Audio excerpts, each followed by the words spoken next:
Hey everybody, welcome back to Guns and Gadgets, your premier source for Second Amendment news. As somebody who suffered through most of the Democrat National Convention and watched the first night and day of the Republican National Convention, and coupled with a couple things that have gone on in the last 7 days or so, I felt the need to come on and tell everybody the truth about Kamala Harris and just how anti-gun she is.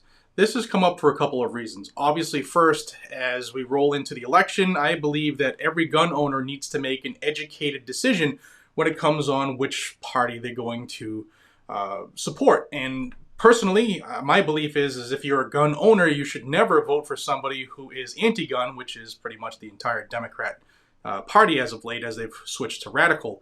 But specifically with this tandem that is together right now, speaking of Biden and Harris, they are very, very, very, very integrated with the anti-gun movement. Bloomberg is very, very much behind them. Moms Demand Action, George Soros, you name it, they have their attention.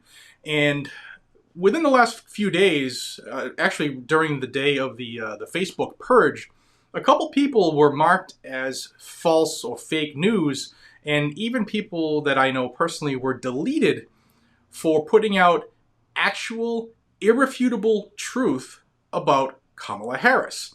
So I figured that I would use this platform to help them and help you know the truth about just how dangerous a Biden-Harris ticket is. Specifically, we're going to talk about Kamala Harris and her career. So I'm going to start off by giving you a quick rundown of her resume in the last 20 to 30 years here, 30 years. And then we'll go into some of the things that she has done and supported and looks to do. And if she is to come into power as a VP, and you know Joe ain't going to make it as eventual president, we're in trouble. So I have a list here because there's that much stuff and I want to remain accurate. So please forgive me if I refer to the list often, because she's done a lot of bad stuff for gun owners. So we'll start with her career. In 1990 to 1998, she worked in the DA's office for Alameda County in California. In 98 to 2004, she then worked in the DA's office in San Francisco. In 2004, she became the DA of San Francisco, the district attorney, and she served in that role until 2011, when she became the Attorney General of California. And she held that office from 2011 through 2017, when she was voted in as a United States Senator for the state of California. And she has been in that role until present, and she is currently on the ticket as the potential vice president and the candidate for that in the Democrat Party. So what was I talking about as far as people getting deleted and what they were talking about, an irrefutable truth, what facts? So in the Heller versus DC case, the landmark case that the United States Supreme Court came out and said that the right to keep and bear arms is an individual right. And that case changed everything. And if it wasn't for Justice Antonin Scalia, we would be screwed right now. And if you watch this channel, you're familiar with the term Amicus brief or Amicus brief, depending on what part of the country you're in. They say it a little different, just like roof and rough. Kamala Harris, while she was the district attorney of San Francisco, she was on an amicus brief supporting Washington, D.C.'s gun ban in the D.C. versus Heller case. Now, several people have been talking about that to bring to light the truth about this candidate and help educate not only just gun owners, but voters in general. And John Crump, who is, he works with GOA, and he's a reporter for AmmoLand. He is an actual journalist. They marked his post as fake news. And what did he do? He posted the amicus brief from the United States Supreme Court's website. It was marked as fake news. And in response to bringing the light to that, he was also deleted and marked as an aggressor to the government or some craziness. So he was deleted. And there were other people who were affected as well. Rachel Malone in Texas with GOA. Cam Edwards, who writes on bearing arms. There are several people that were marked as fake news and or were deleted because they want the truth out. I am no different, and I'm going to do the same. Now, please like this video and share this video, because my thought is that this is going to be suppressed big time. So I'm counting on you, the 270,000 of you that are members here in this growing freedom family. I need your help. Get this out. Every gun owner in this country needs to see this video. All right, so DC versus Heller. I will also have a link down below to that Amicus brief that you can read it, in that she comes out in support of the gun ban in Washington, D.C. The same stuff that got these people in trouble. I'm going to have it down below. You can read it on your own, because the social media kings and queens don't want you to know it. So I'll put it down there for you. So other things that she has done, like I said, the list is extensive. I might not have everything. In fact, I know I don't have everything. I just did a quick skim of stuff she's done. But nonetheless, this is going to make you sick. So Kamala Harris has supported the California 10-day wait period in court. She's also co-sponsored several anti-gun bills, which we'll go over here. One of the big ones is she's a big proponent of universal background checks. She co-sponsored the Background Check Completion Act in 2017 and in 2020. She also co-sponsored the Background Check Expansion Act of 2017 and 2019. And those bills look to do a couple of things which had nothing to do with the actual background check system. It was to remove the ability for a person-to-person transfer, for you to be able to transfer a firearm to your children or to your wife. Also, it looked to remove the restrictions on the government in the NICS system. For those who aren't aware, when you purchase a firearm from an FFL, a federally firearms licensed dealer, they have 3 business days, they being the FBI, to find a reason why you shouldn't get that transaction, shouldn't be able to buy that firearm, meaning you're federally prohibited. And if they don't do it within 3 business days, the transaction is allowed to proceed. Well, Kamala Harris and a lot of anti-gunners in the radical Democrat Party do not want that system to remain as it is. Now, I personally believe that NICS is an S show, all right? It shouldn't exist anyway. In fact, it has harmed more people than it has helped. That's a different story, different video altogether. Now, don't forget, when she ran for the nod for the Democrat presidential candidate within the last 8 months here, she said that she would give the United States Congress 100 days to enact sensible gun control laws, or she would take executive action. Do you not think that if she's in the number 2 seat instead of the number 1 seat, that she still won't push Puppet Joe to do that if they get elected?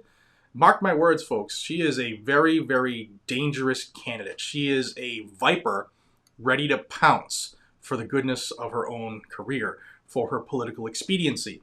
So in addition to that, she supports microstamping, a technology that is impossible, actually impossible to obtain the way the California law is written.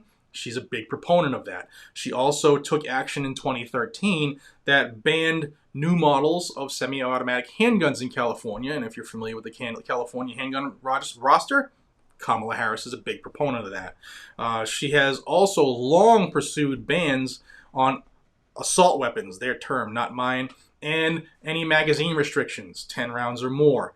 All the way back to 2004, guys and gals. Okay, so you're looking at somebody, this is 2020, so for 16 years at least on record, she is against semi-automatic rifles and standard capacity magazines. Do you think that now she's going to change? She's not. If anything, she will increase her attempt to please her masters in the anti-gun world if she is elected as vice president. In 2017 and 2019, she co-sponsored federal bills to ban magazines, standard capacity magazines.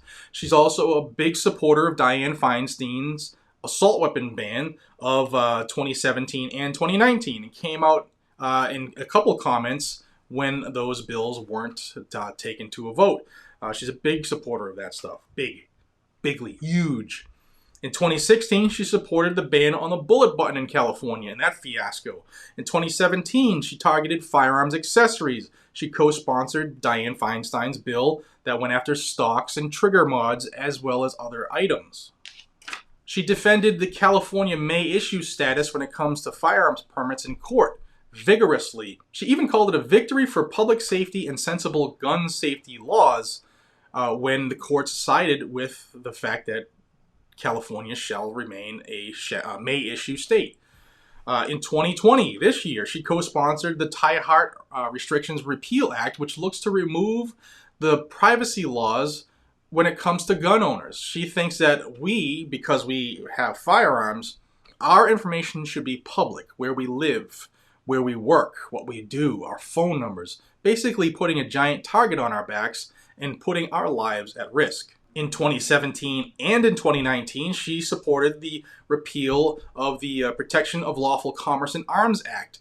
That law protects firearm owners from frivolous lawsuits because some mad person hell-bent on doing harm hurts people.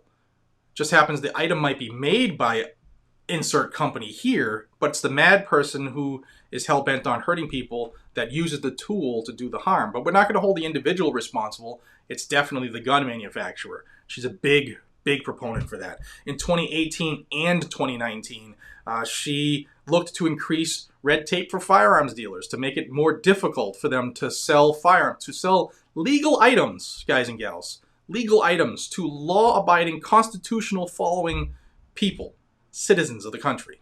In 2018 and 2019, and if it comes up again, she will co-sponsor that this year as well. She co-sponsored the 3D Printed Gun Safety Act, looking to make it illegal for somebody to push print in their own home on a printer that they bought. In 2020, this year, she co-sponsored the Untraceable Firearms Act, again, looking to go after ghost guns. In 2017 and 2019, she co-sponsored red flag legislation several times. In 2019, she again pushed red flag when she was pushing for the Violence Against Women Act. As currently constituted, Nancy Pelosi put in red flag legislation in there. Kamala Harris, guys and gals, there's a whole bunch more, but she is a direct threat to our freedom when it comes to owning and possessing and carrying firearms to protect our own lives and to protect those loved ones around us. Her and Joe Biden are the biggest threat to the Second Amendment that we have ever seen that isn't wearing a red coat on a boat coming from England.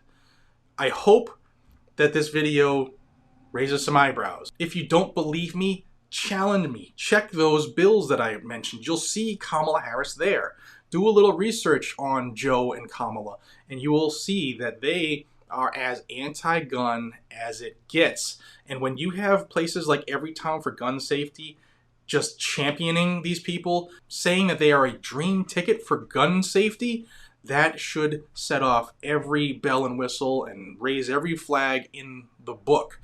It is imperative that we cannot vote for this duo.